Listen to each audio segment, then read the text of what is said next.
Hey, what's going on, everybody? It is Drew here from S² Design Works. I want to welcome you to a kind of a new thing that I'm going to be doing on here. That's kind of the business of running a cabinet shop. For 2 years, I ran a shop here in South Carolina, and I built projects like this.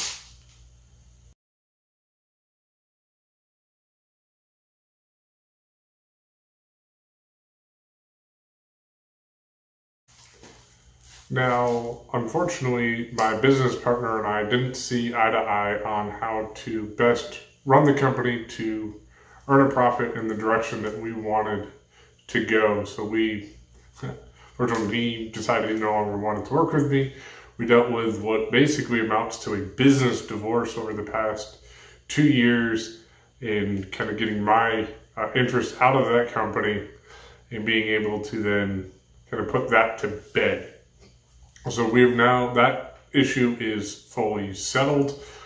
We're fully split. I no longer have any interest in that company, and I have been free, and I had previous to that been running my own, which is S² Design Works. That was actually, S² Design Works was the owning entity in this other cabinet shop, kind of a little bit of self-protection. So that brings me to my first point, is if you want to do this as a business, rule one, in my opinion, is form an LLC, form a business. It's going to be a lot safer for you as the maker or the proprietor of the business if it is a legal business registered in your state with a business bank account. Something goes wrong, you have protections. If you are doing it as doing business as, or kind of just doing it as an individual, you open yourself to a lot more risk. And it's kind of rule one in business is limit your risk, limit your exposure to issues like lawsuits and things like that. So step one, at least in my opinion, is form an LLC. There might be some other options for those of you out of the US or some other various kind of things with an accountant. They may want to steer you a different direction depending on your size and scope. But for me and my wife, basically being the two sole owners and pretty much the only two people that are going to be involved in it, a simple LLC works the best for us. Step two, as far as kind of running the business, at least in my opinion, is learn the difference between a quote and an estimate. Now, this is going to be tailored towards cabinet making and furniture making, with like tables, cabinets, stuff like that. So there's a big difference between giving somebody, looking at a project or looking at an idea and giving somebody an estimate saying, I think it's going to cost about this. That is fine to give out for free. So that is an estimate. That's just a general idea using your knowledge of how much material is going to be, how much time, give them a rough cost. The difference with a quote is if you are spending anything less than a day to provide a quote, you are doing yourself a disservice. You need to have a full idea of exactly what the project's going to be, how much work is involved, what your material costs are going to be, what potential issues that you might run into that you're going to need to address. You won't find all of them, especially if you're in the kitchen renovation side. We all know nasty things hide in the walls, but have a good plan there and have a full design, full workup. Now that is not free.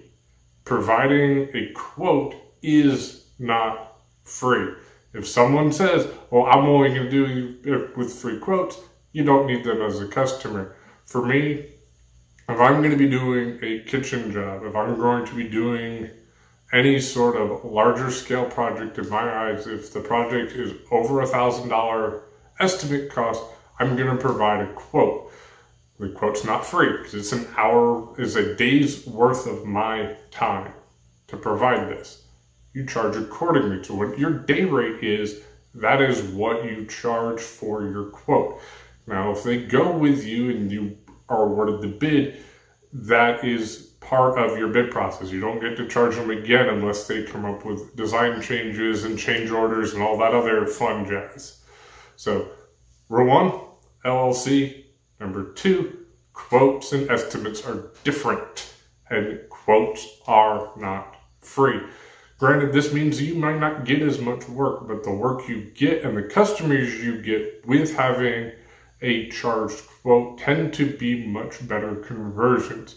The amount of estimates that I would give out and versus charging for quotes, my closing rate was a lot better. I may do 100 estimates, but only close one or two of those into sales. If someone's willing to pay for a quote, there's a much higher probability that they are also going to pay for the job. So that closing rate was a much closer to about 25%. So 1 out of every 4 quotes, we were getting a job. Now, this is just kind of speaking in generalizations, but more often than not, if someone's willing to pay for the quote, they're willing to pay for the work to be done. This also helps with referrals and all that stuff. You provide a much higher quality service. So, and then the third thing is understand your consumables cost. This is where I had issues with my former business partner that we didn't really see eye to eye on this part at all. He didn't really see the value in understanding how much materials and consumables that aren't the big picture pieces went into things. He was a home builder, so that was all kind of just the package. The nails, screws, and all that stuff just shows up on the truck. They use what they use, and they don't really care. But if you're a smaller cabinet shop, it matters. You need to keep track of, okay, if I get a bucket of screws, how many cabinets roughly does that build? So that I can then build that into my quote pricing so that I'm paying for those screws as I'm using them. You don't want to get into a situation where you're suddenly running into cash flow problems because you're not thinking about the other things that you need to be buying to keep the business running. I've seen it way too often that you are doing stuff and you've got no cash flow, but you need to buy more things because you didn't account for the fact that, I need sandpaper on every single job and I use a sheet, and you're not building for it.